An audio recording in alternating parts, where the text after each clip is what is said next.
We've only just begun.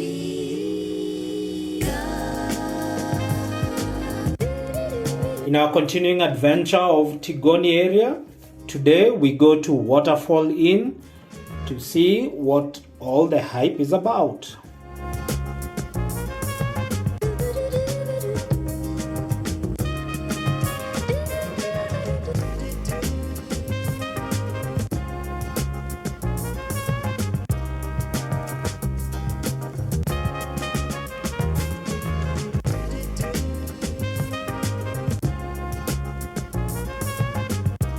So we decided to take the route through Ruaka, going to Banana and to Waterfall Inn. You could also decide to come from the side of Limuru if you are coming from that side, to go through Limuru, and it's shorter from that side, but I think this route is more scenic, and I'll show you why in a few minutes. The road through Banana might have a lot of vehicles, but at least it's a well done road, so you've got no potholes and the likes, and the road is well marked, so it's quite a blissful drive, not much of a headache.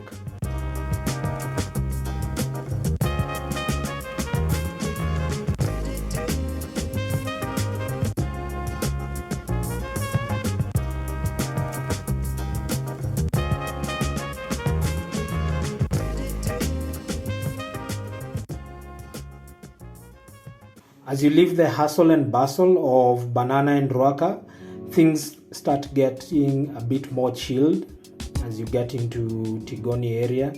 It's very green, and you get the first glimpses of proper tea farms.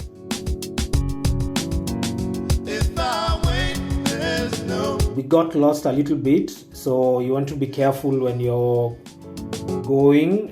What you should be watching out for is a sign that goes to Limuru Girls, and you will get on this road that goes into farms, and this is why I was saying this side is more beautiful, because look at all that greenery. This far must be the grace of God, pointed you in my direction, reflection of the moon, while you sang me into. However, the area is being taken over by residential spaces and greenhouses, so we'll definitely be losing some of these views.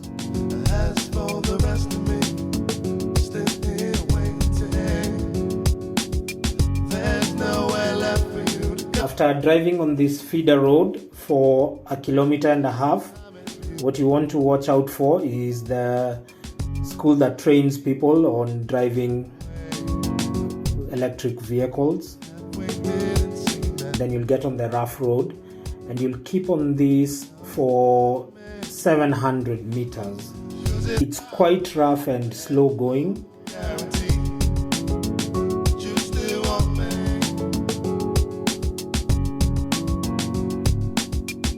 It only comes to mind whenever you're around me. Once you get to Waterfall Inn, you'll do quite a hike, probably a 10 to 15 minute hike. They got lost in the wind. Well, I could see you're good at You'll be walking downhill for around 10 minutes. wrong. Or is it that you are happy? The ride of the wind was so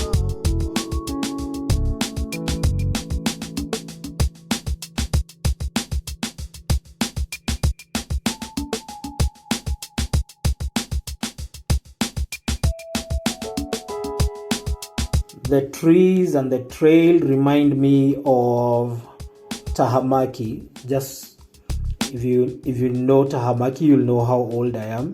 It looks like the sort of a place that they used to shoot Tahamaki show.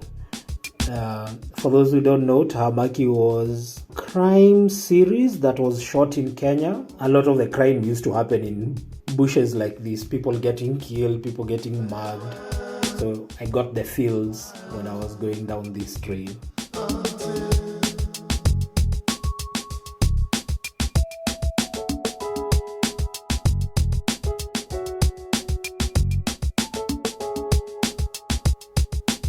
But if I wait,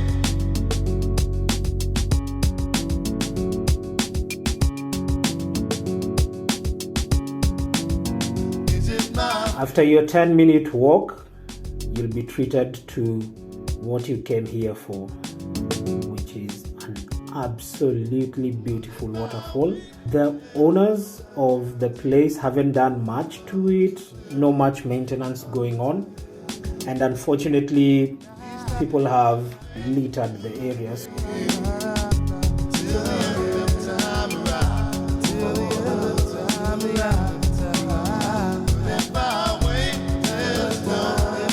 The waterfall itself is quite majestic. It's not the biggest, it's not a roaring waterfall. It doesn't have a pool at the bottom where you could swim and things like that. But if you're looking for cheap thrills, this is one of the cheapest thrills.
After you hike back, they've got a chill area at the top of the hill where you can go and bask, and there was no sunset on this day because it was absolutely cold and overcast. But yeah, it's a nice place to sit down, unwind, swing your legs and act like the baby you are, and just enjoy the green view. Entrance to Waterfall Inn is 300 shillings per adult and 200 shillings for a child, although our child wasn't charged, and I don't know if that was an oversight or there was a special offer on that day. I'll never know, and who asks such questions anyway. That's Waterfall Inn. Totally worth the trip. It's cheap. It's they allow you to bring your own food or your own drink. As usual, remember to like and subscribe and share the content with some of your friends and your networks as well. We love new subscribers here, so make sure to hit the subscribe button, and I'll see you on the next one. Until then, wherever the road takes you, may be full of joy.